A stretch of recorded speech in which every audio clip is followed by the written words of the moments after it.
¿Cómo funciona el capitalismo? La economía mundial, que hoy domina la creación y distribución de riqueza, se nos presenta como una especie de fatalidad porque olvidamos que la hemos inventado los seres humanos y que no es una fatalidad del destino. Y así como la hemos creado, si ya no nos sirve, podemos desmantelarla como se desmantela una máquina obsoleta y se le lleva a un museo de historia. Aquellos convencidos de que estamos condenados y que nada se puede hacer, mejor será que no pierdan su tiempo viendo este video. Los que creen en la inteligencia y voluntad del ser humano para mejorar sus condiciones de vida, bienvenidos. El primer paso es entender cómo funciona el capitalismo.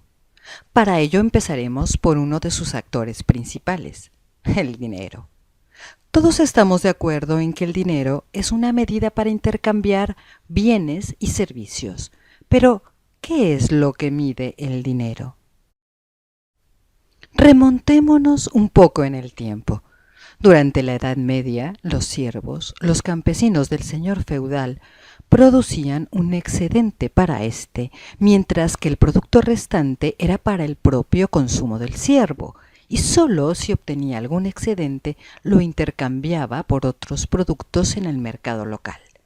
Pero las cosas evolucionaron y muchos campesinos salieron de los feudos y se sumaron a los artesanos que más tarde convirtieron su taller artesanal en pequeñas fábricas con obreros que trabajaban para ellos. Al mismo tiempo, los propios señores feudales encontraron una salida muy redituable a sus excedentes de riqueza y crearon fábricas y talleres de todo tipo. Las mercancías fueron desde entonces creadas expresamente para la venta y encontraron en el mercado más mercancías por las cuales intercambiarlas. El dinero que ya existía en la antigüedad se utilizó para facilitar el intercambio, pues si hoy quiero vender pan y quien quiere comprar mi pan es el sastre, pero yo no quiero ninguna camisa, necesitamos una mercancía equivalente a ambas, a la cual denominamos dinero. Pero este dinero en nada cambia el hecho de que pan y camisas puedan intercambiarse. Pero entonces, ¿qué es lo que las hace equivalentes? ¿Qué tienen en común ambas mercancías para poder intercambiarse? ¿Qué mide el dinero? Pongamos un ejemplo.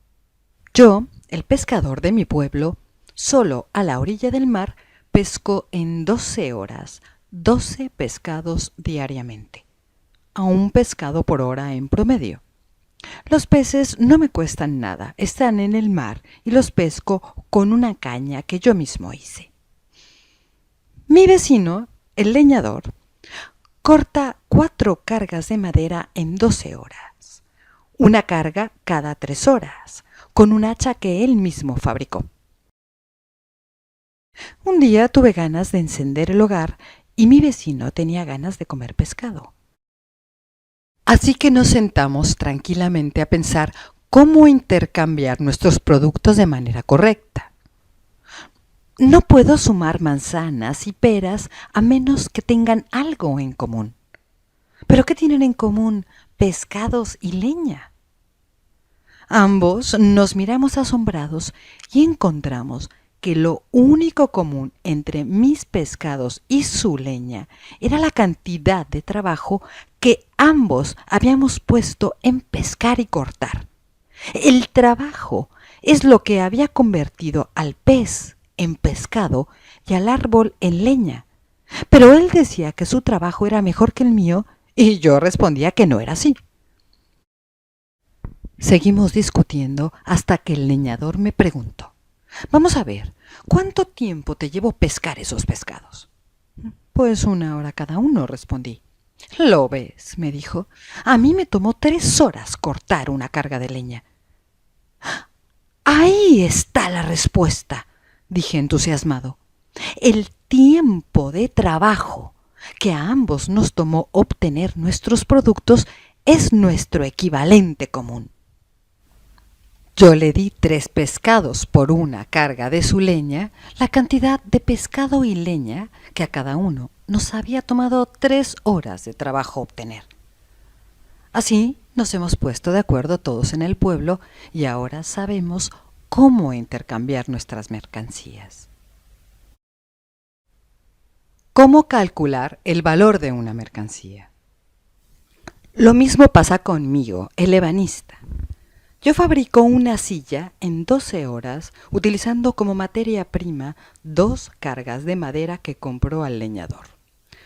Pero ¿cómo puedo calcular el valor de mi silla para intercambiarla en el mercado?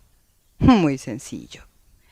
En materia prima para hacer la silla utilicé 2 cargas de madera o lo que es lo mismo, 6 horas de trabajo del leñador, a las que se suman las 12 horas que yo trabajé para fabricar la silla, lo cual dan un total de 18 horas de trabajo. Por lo tanto, deberé intercambiar mi silla por algo que contenga 18 horas de trabajo.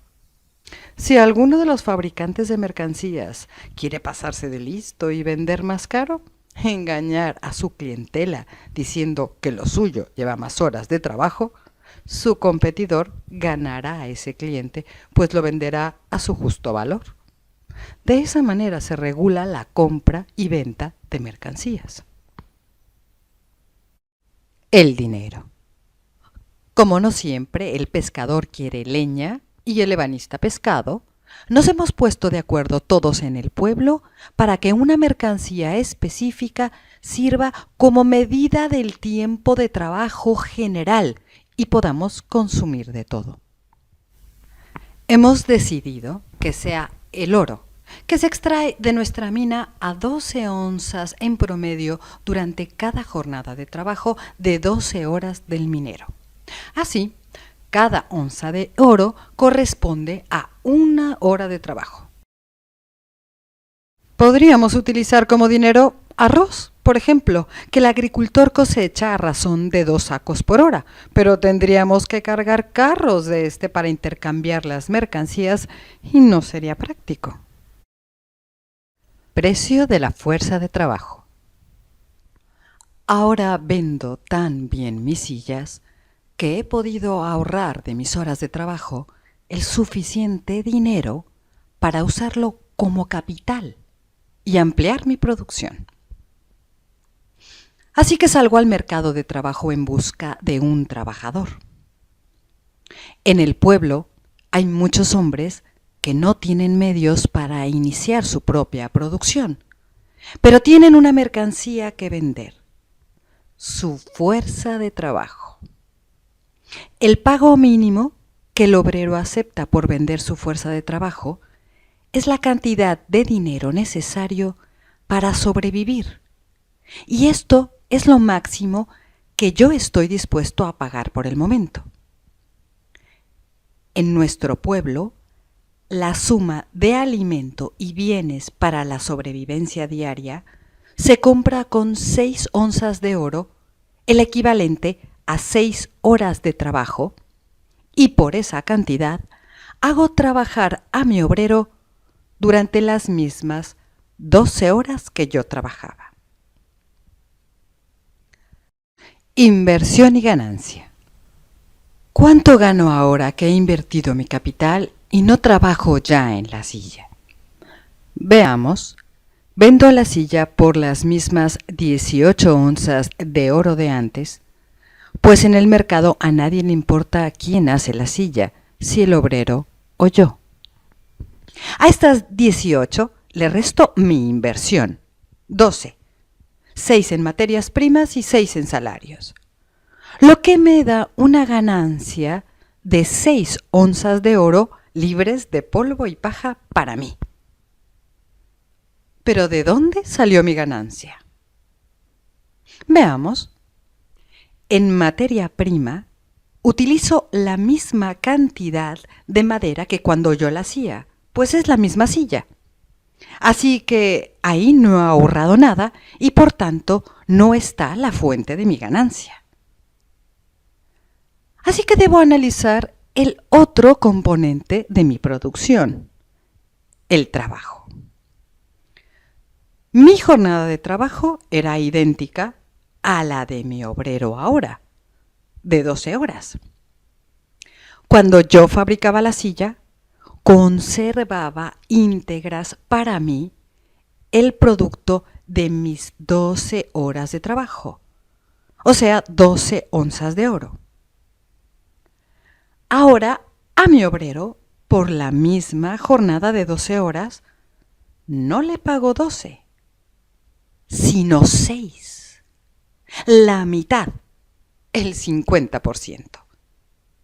Como yo pongo el capital, mi obrero trabaja 6 horas para él y las otras 6 para mí. De ahí salen mis 6 onzas de oro de ganancia, que son el 50% de las 12 que invertí.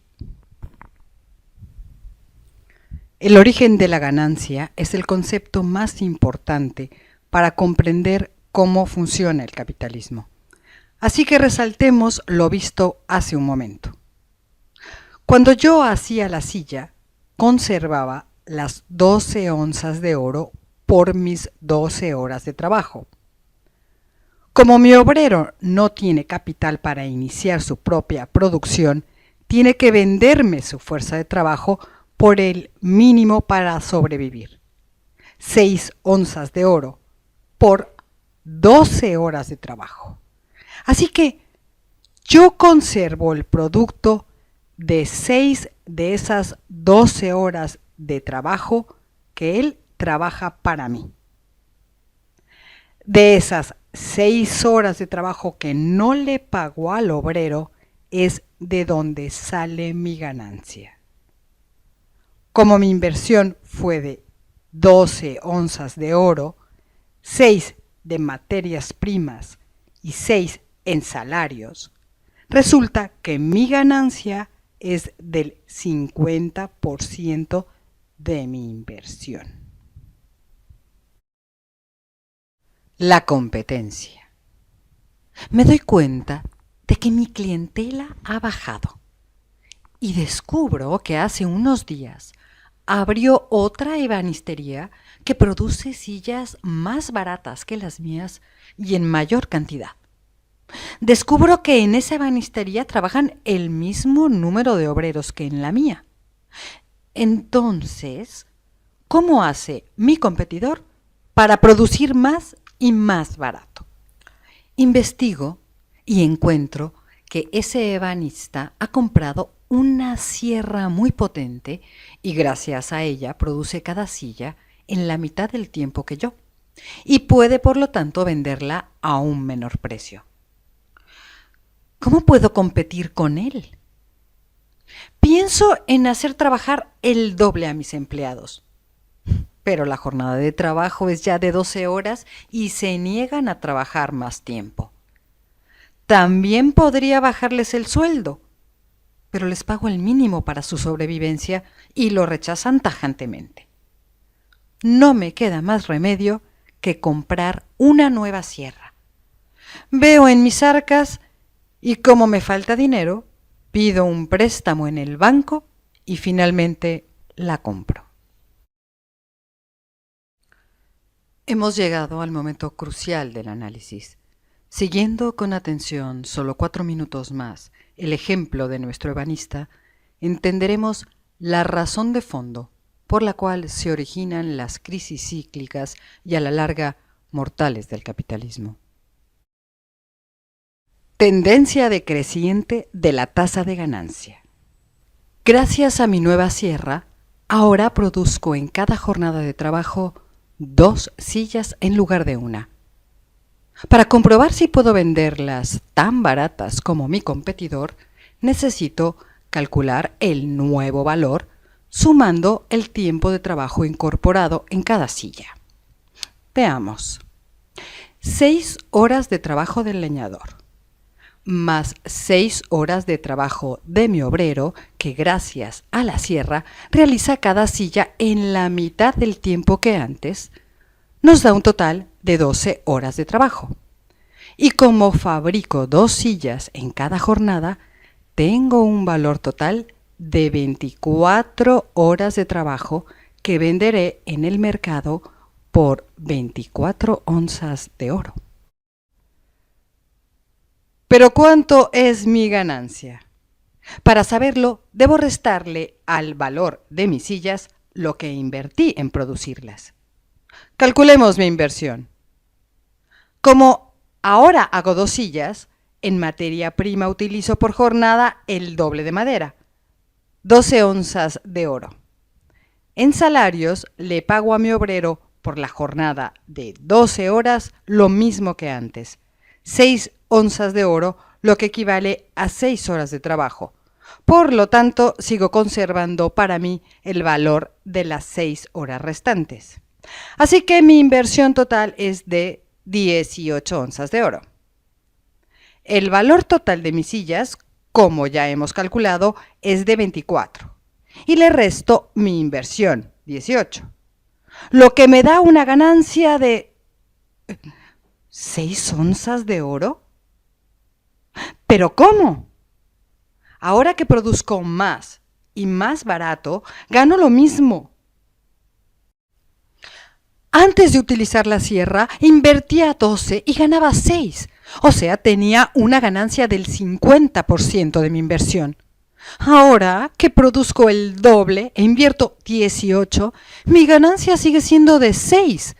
Solo el 33% de mi inversión. ¿Qué ha pasado?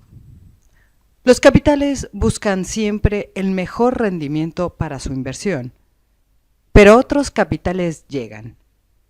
Y como la demanda es limitada, para atraerla solo hay un camino: abaratar las mercancías. ¿Pero cómo?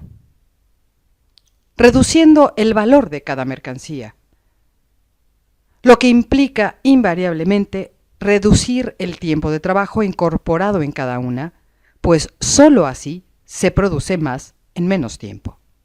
Si antes producía una silla por jornada, ahora debo producir 2, así que el valor de mi silla baja y sólo así puedo competir. ¿Cómo se logra esto? Primero, hay 2 formas: hacer rendir más al obrero o reducir su salario. Pero estas 2 modalidades tienen un límite natural: las horas que el obrero puede trabajar al día y el sueldo mínimo para su subsistencia. Además de que el valor de la fuerza de trabajo, como cualquier mercancía, se determina socialmente. Entonces, los capitales desarrollan una tercera modalidad: incorporar mejoras tecnológicas para producir más en menos tiempo y así abaratar las mercancías.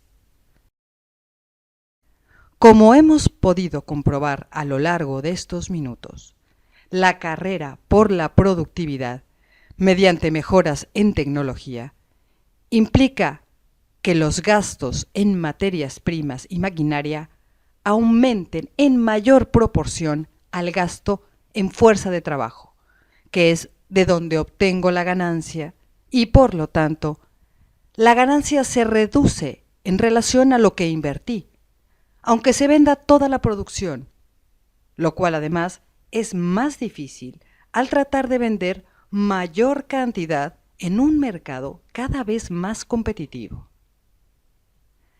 Al extrapolar el ejemplo de nuestro ebanista a la economía global, comprendemos dónde radica el germen de la crisis capitalista.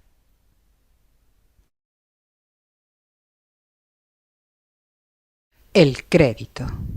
El crédito es el único expansor de demanda de mercancías cuando la sociedad produce una cantidad superior a las necesidades o a la capacidad de compra de la población.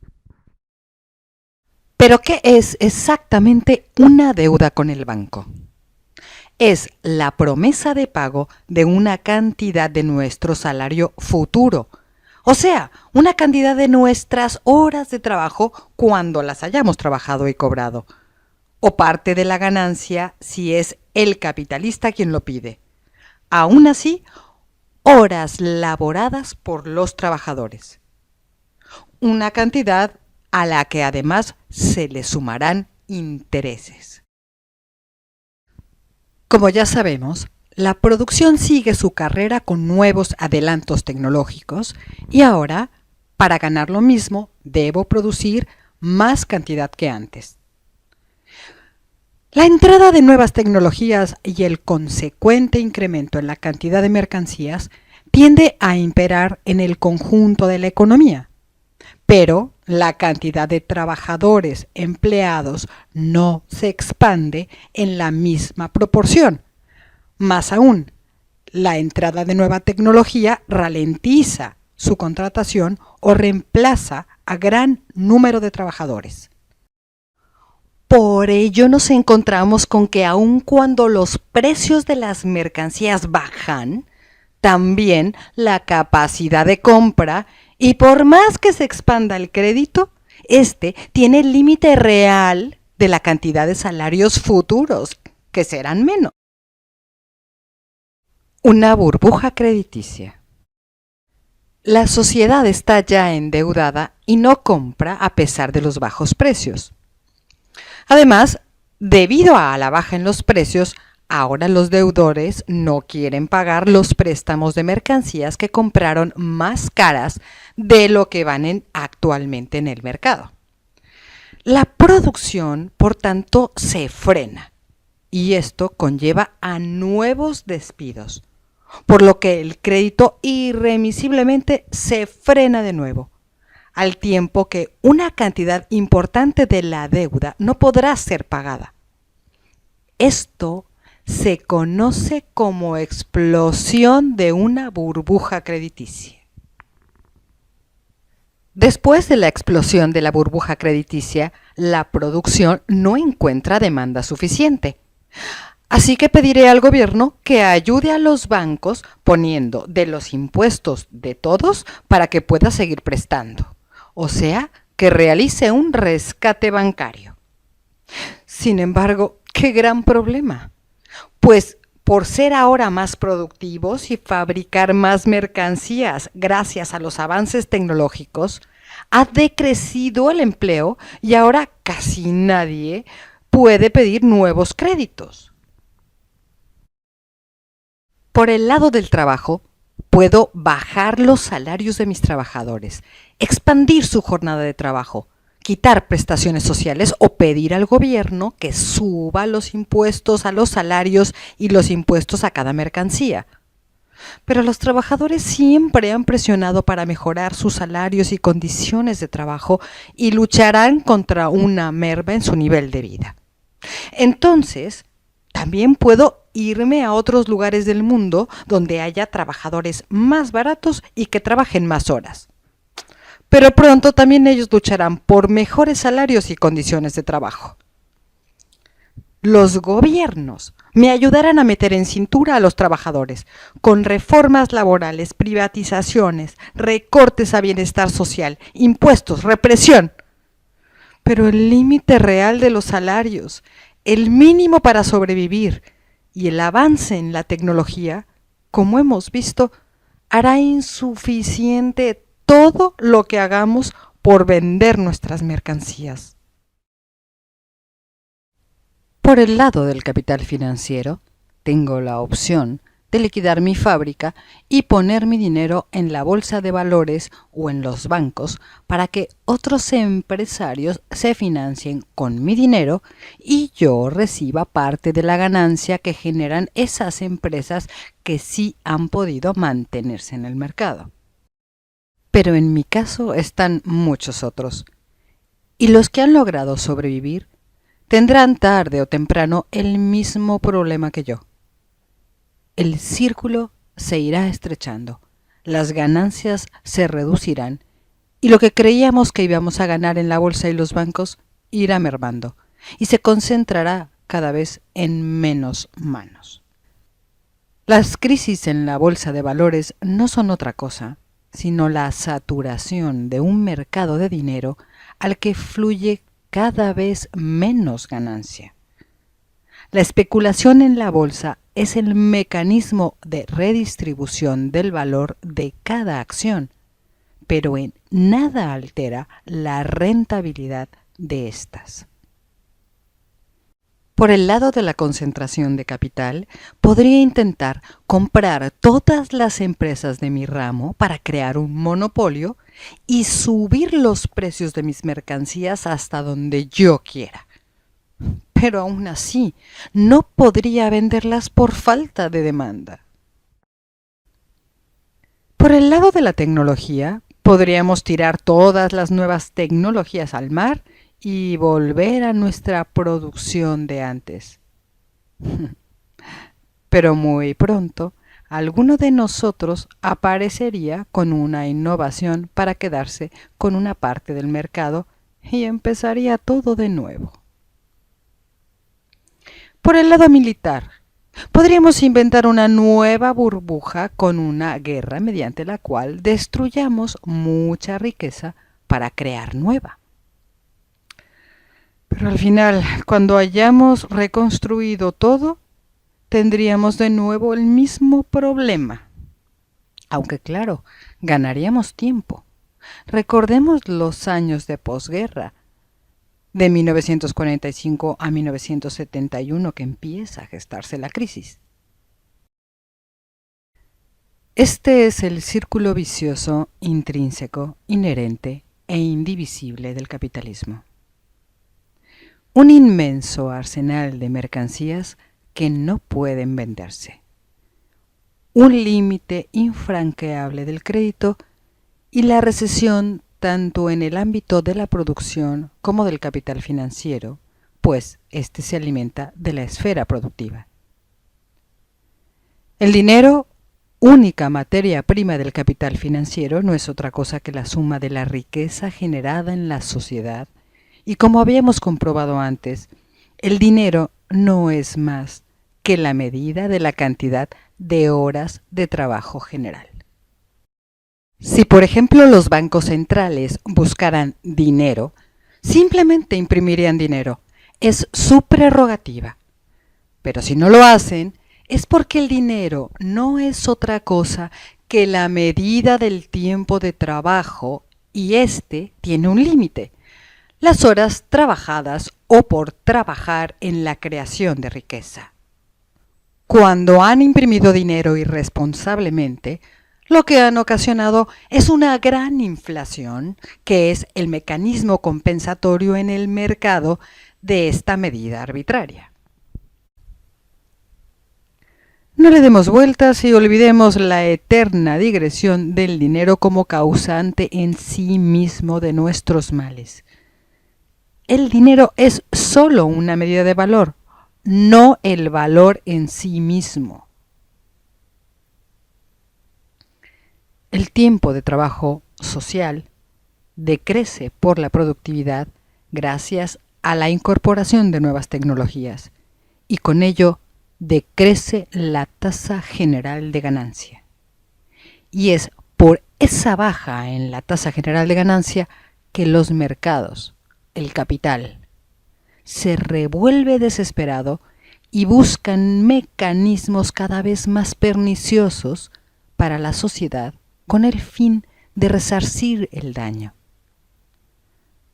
Para ello, se están reforzando y sofisticando prácticas aberrantes, como depauperación de la naturaleza, contaminación ambiental, comercio sexual, crimen organizado, guerras, creación de consumo inútil, medicinas innecesarias, obsolescencia programada, medios de comunicación estupidizantes, gobiernos traidores a sus pueblos, robos y fraudes financieros. Todo lo anterior y más es perseguido por una sola motivación y solo una: la obtención de una ganancia cada vez más difícil de obtener. Buenas noticias. Aunque parezca mentira, esta baja de ganancia promedio por el avance de la tecnología puede ser lo mejor que nos haya pasado a la sociedad, pues demuestra que estamos muy cerca de liberarnos de este círculo pernicioso, dado que si cada día podemos producir más bienes y cada vez más baratos porque se fabrican en menos tiempo de trabajo, esto solo significa que si hacemos buen uso de los recursos y la tecnología, podemos producir con muy poco trabajo humano lo necesario para satisfacer las necesidades de la sociedad entera. Y hoy, por primera vez en la historia de la humanidad, esto es perfectamente posible. Veamos con calma el panorama y entenderemos por qué salir de este modo de producir y distribuir la riqueza es ya hoy una realidad. Primero observemos lo siguiente. En el planeta, gracias a la naturaleza y a la fuerza creadora del hombre que ha desarrollado las nuevas tecnologías, existe hoy la capacidad de alimentar, dar techo, abrigo y bienestar general a los casi 7.000 millones de seres humanos. Y si no me creen, volteen a ver el inmenso arsenal de mercancías en el mercado, la cantidad de alimentos que se tiran al mar por falta de demanda, la cantidad ingente de casas y edificios deshabitados en todas las ciudades y pueblos, la inmensa cantidad de hombres y mujeres deseosos de trabajar y participar en la vida productiva, la cantidad descomunal de profesionales desempleados, los miles de descubrimientos archivados por no desechar del mercado los existentes. La riqueza material y humana está ahora mismo detenida, subutilizada y ociosa, solo porque nos hemos organizado de una manera que hoy nos está ahogando. Este sistema económico, aunque injusto siempre, fue motor del desarrollo humano, pero en estos momentos lo está deteniendo. Y si no, ¿por qué vivimos en una crisis desde el 2007 si no ha habido una pandemia, ni un desastre natural, ni una guerra mundial? Porque es el capitalismo el que está en crisis, no los seres humanos o la naturaleza. ¿Qué nos está limitando entonces la posibilidad de deshacernos del capitalismo? Muchos me dirán que debemos pedirle al capital que no sea tan ambicioso, que no busque incrementar sus ganancias. Pero eso es pedirle al capital que deje de ser lo que es, que se suicide. Tampoco podemos pedirle a los trabajadores que no busquen mejores salarios y condiciones de trabajo, pues sería pedir que se dejen morir. Lo importante es ver lo que sí es posible. Esto es, producir de la manera en que el propio desarrollo nos está indicando. Podemos producir bienes en abundancia, tantos como necesitamos, y con cada vez menos inversión de trabajo humano repetitivo y esclavizante que nadie quiere hacer.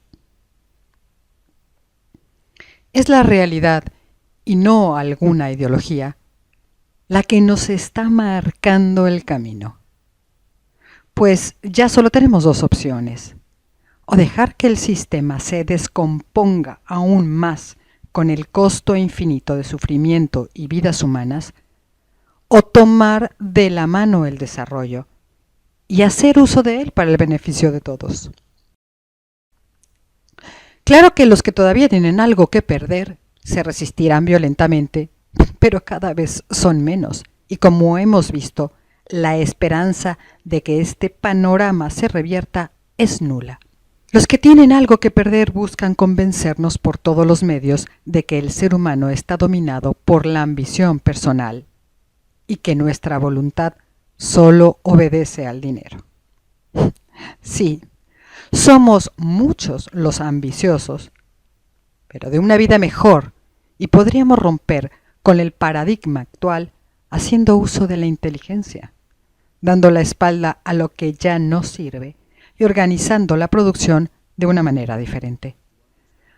Para ello debemos optimizar los recursos, cooperar y planear de acuerdo a nuestras necesidades, preferencias y posibilidades. ¿Que cómo será esa nueva sociedad? Eso nadie puede saberlo, pues no tenemos una bola de cristal.